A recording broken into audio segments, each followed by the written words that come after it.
Amazon জঙ্গল পৃথিবীর সবচেয়ে বড় এবং নির্জন এলাকা। এই জঙ্গলের বিশালতাকে কল্পনা করা কঠিন।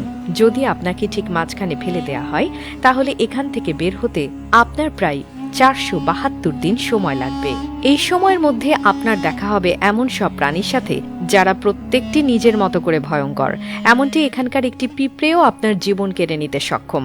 আমাজন জঙ্গল প্রায় 55 লাখ বর্গ কিলোমিটার এলাকা জুড়ে বিস্তৃত। এখানে বাংলাদেশের মতো 37টি দেশ বা ভারতের মতো 2টি দেশ সহজেই জায়গা পেতে পারে। 8টি দেশের মধ্যে এই জঙ্গলের বিস্তার রয়েছে: America, Brazil, Peru, Colombia, Bolivia, Venezuela, Ecuador এবং গায়ানায়। পৃথিবীর মোট অক্সিজেনের 20% আসে এই জঙ্গল থেকে। এই জঙ্গলকে রেইন ফরেস্ট বলা হয়, কারণ বছরে একটি দিনও নেই যেদিন এখানে বৃষ্টি না হয়। জঙ্গল এতটাই ঘন যে সূর্যের আলো মাটিতে পৌঁছাতে প্রায় 10 মিনিট সময় লাগে। এর ফলে দিনের বেলাতেও এখানে প্রায় অন্ধকার থাকে। এখানে 40,000 প্রজাতির গাছপালা, 1300 প্রজাতির পাখি, 2200 প্রজাতির মাছ, 270 প্রজাতির স্তন্যপায়ী প্রাণী এবং 380 প্রজাতির ভয়ঙ্কর ক্ষুদ্র প্রাণীর বসবাস। জঙ্গলে আছে গ্রিন অ্যানাকোন্ডা, বিশ্বের সবচেয়ে বড় সাপ। এটি প্রায় 33 ফুট লম্বা এবং 250 কেজি ওজনের হতে পারে। এটি এমনকি নিজের চেয়ে বড় প্রাণীকেও গিলে ফেলতে পারে।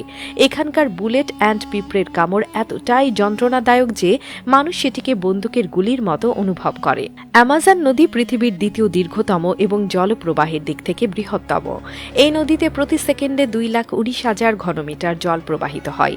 এতে বাস করে প্রচুর কুমির, ইলেকট্রিক ইল এবং বিরল গোলাপি ডলফিন। ইলেকট্রিক ইলের শক প্রায় 860 ভোল্ট পর্যন্ত হতে পারে, যা মানুষকে সহজেই হত্যা করতে পারে। জঙ্গলে একটি ফুটন্ত নদীও রয়েছে, যার পানির তাপমাত্রা 90 থেকে 100 ডিগ্রি সেলসিয়াস পর্যন্ত। নদীটি পেরুতে অবস্থিত এবং বিজ্ঞানীরা এখন এর কারণ খুঁজে পাননি। এছাড়া জঙ্গলে বাস করে 600-এরও বেশি আদিবাসী জনগোষ্ঠী, যাদের অনেকেই সভ্য জগতের সাথে পরিচিত নয়। অ্যামাজন শুধু একটি জঙ্গল নয়, এটি এক অপার রহস্য। এর প্রত্যেকটি অংশই প্রকৃতির শক্তি এবং রহস্যময়তার প্রতীক। তাই অ্যামাজন রেইন ফরেস্ট সম্পর্কে জানতে গেলে আমাদের প্রকৃতিকে সম্মান করতে শেখা উচিত।